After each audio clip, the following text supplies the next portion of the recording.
ಇವತ್ತು ವೆಜಿಟೇಬಲ್ ಸಾಂಬಾರು ಮಾಡೋದು ಹೇಗೆ ಅಂತ ಹೇಳ್ಕೊಡ್ತೀನಿ. ಮೊದಲಿಗೆ ಸ್ವಲ್ಪ ಆನಿಯನ್ ಹಾಕಿ, ಈರುಳ್ಳಿ ಹಾಕಿ, ಆಯಿಲ್ ಹಾಕಿ, ಆನಿಯನ್ ಹಾಕಿ ಸ್ವಲ್ಪ ಫ್ರೈ ಮಾಡ್ಕೊಳ್ಳಿ. ಅದಾದಮೇಲೆ ಕಟ್ ಮಾಡ್ಕೊಂಡಿರೋ ವೆಜಿಟೇಬಲ್ಸು, ಬೀನ್ಸ್, ಪೀಸ್ ಆ್ಯಂಡ್ ಆಲೂ, ನಿಮ್ಗೆ ಯಾವ ವೆಜಿಟೇಬಲ್ಸ್ ಬೇಕಂದರೆ ಅದರಲ್ಲಿ ಆ್ಯಡ್ ಮಾಡ್ಕೋಬೋದು.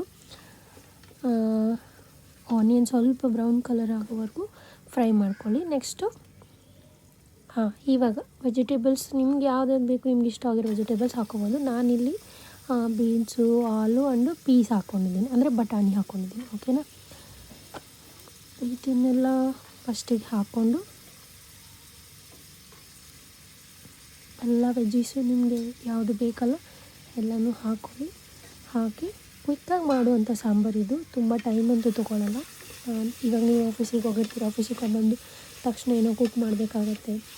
ಸೊ ಈಸಿಯಾಗಿ ಆಗಬೇಕು, ಜಲ್ದಿ ಆಗಬೇಕಂತ ಅಂದ್ಕೊಂಡ್ರೆ ನೀವು ಇದನ್ನು ಮಾಡ್ಬೋದು ಆರಾಮ್ಸೆ. ಓಕೆ, ಇವಾಗ ನೋಡಿ ಸ್ವಲ್ಪ ವೆಜಿಟೇಬಲ್ ಹಾಕಿದ ತಕ್ಷಣ ಸ್ವಲ್ಪ ಅರಿಶಿನ, ಸ್ವಲ್ಪ ಉಪ್ಪುನ ಮಿಕ್ಸ್ ಮಾಡ್ಕೊಳ್ಳಿ ಅದಕ್ಕೆ. ಅದೇ ಯಾಕಂದರೆ ಸ್ವಲ್ಪ ಬೇಗ ಬಾಯ್ಲ್ ಆಗುತ್ತೆ. ನೀವು ಕುಕ್ಕರಲ್ಲಿ ಹಾಕ್ಕೊಳ್ಳೋದ್ರಿಂದ 1 or 2 ವಿಷಲ್ಸಲ್ಲಿ ನಿಮಗೆ ಸಾಂಬಾರು ರೆಡಿ ಆಗುತ್ತೆ. ಓಕೆನಾ, ಇವಾಗ ನೋಡಿ ನಾನು ಸ್ವಲ್ಪ ಸಾಲ್ಟ್ ಆ್ಯಂಡ್ ಅರಿಶಿನ ಹಾಕಿ ಹುರ್ಕೊಂಡೆ. ಮತ್ತು ನನಗೆ ಸ್ವಲ್ಪ ಬ್ಲ್ಯಾಕ್ ಐ ಬೀನ್ಸ್ ಬೇಕನ್ನಿಸ್ತು, ಸೊ ಸೋಕ್ ಮಾಡಿದ್ದಿತ್ತು, ಸೊ ಅದನ್ನು ಹಾಗೆ ಹಾಕ್ಕೊಂಡಿದ್ದೀನಿ. ಸೊ ಅದನ್ನು ಕೂಡ ಸ್ವಲ್ಪ ಚೆನ್ನಾಗಿ ಫ್ರೈ ಮಾಡಿ, ಸ್ವಲ್ಪ ಟೊಮೆಟೊ ಕಟ್ ಮಾಡಿ, ಒಂದು ಅಥವಾ 2 ಟೊಮೆಟೊ ಸಾಕಾಗತ್ತೆ, ಹಾಕಿ ಕಟ್ ಮಾಡಿದ್ದು ಟೊಮೆಟೊ ಹಾಕಿ ಅದನ್ನು ಕೂಡ ಸ್ವಲ್ಪ ಚೆನ್ನಾಗಿ ಫ್ರೈ ಮಾಡ್ಕೊಳ್ಳಿ. ಫ್ರೈ ಮಾಡ್ಕೊಳ್ಳೋ ಟೈಮಲ್ಲೇ ಫ್ರೈ ಮಾಡ್ತಾ ಇರಬೇಕಾದ್ರೆ ಸ್ವಲ್ಪ ಹೊತ್ತು ಹಾಗೆ ಬಿಟ್ಟು ಅದಕ್ಕೆ ಸ್ವಲ್ಪ ಮಸಾಲೆ ಎಲ್ಲ ಬೇಕಲ್ಲ. ನಾನೇನು ತೊಗೊಂಡಿದ್ದೀನಿ ಅಂದರೆ ಆನಿಯನ್ನು, ಸ್ವಲ್ಪ ಟೊಮೆಟೊ, ಸ್ವಲ್ಪ ಸಾಂಬಾರು ಪೌಡರ್, ನಮ್ಮಮ್ಮ ಮಾಡ್ತಾರಲ್ಲ, ಅಮ್ಮಂದಿರು ಮಾಡೋ ಸಾಂಬಾರು ಪೌಡರ್ ಇರುತ್ತೆ, ಆ ಸಾಂಬಾರು ಪೌಡರ್ ಅಷ್ಟನ್ನು ಮಿಕ್ಸಿಯಲ್ಲಿ ಮಿಕ್ಸ್ ಮಾಡಿಕೊಂಡು ಒಂದು ಮಸಾಲ ರೆಡಿ ಮಾಡ್ಕೊಂಡು ಇಟ್ಕೊಂಡಿದ್ದೀನಿ.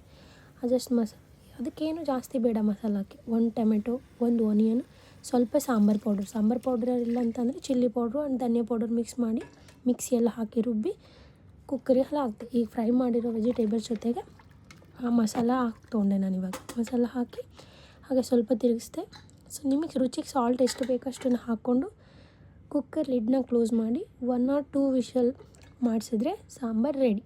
ಓಕೆನಾ, ಇನ್ನು ಯಾವ ಥರ ಸಾಂಬಾರು ಬೇಕಂತ ನೀವು ನನಗೆ ಕಮೆಂಟ್ ಮಾಡಿದ್ರೆ ನೆಕ್ಸ್ಟ್ ಟೈಮ್ ನಾನು ಅದನ್ನು ಟ್ರೈ ಮಾಡ್ತೀನಿ. ಕ್ವಿಕ್ ರೆಸಿಪಿ, ತುಂಬಾ ಬೇಗ ಆಗುತ್ತೆ. ನೀವು ಯಾವ ಥರ ಬೇಕಿದ್ರೂ ಸಾಂಬಾರನ್ನ ರೈಸ್ ಜೊತೆ ತಿನ್ಬೋದು, ಮುದ್ದೆ ಜೊತೆ ತಿನ್ಬೋದು, ಚಪಾತಿ ಅಥವಾ ದೋಸೆ. Okay, thank you.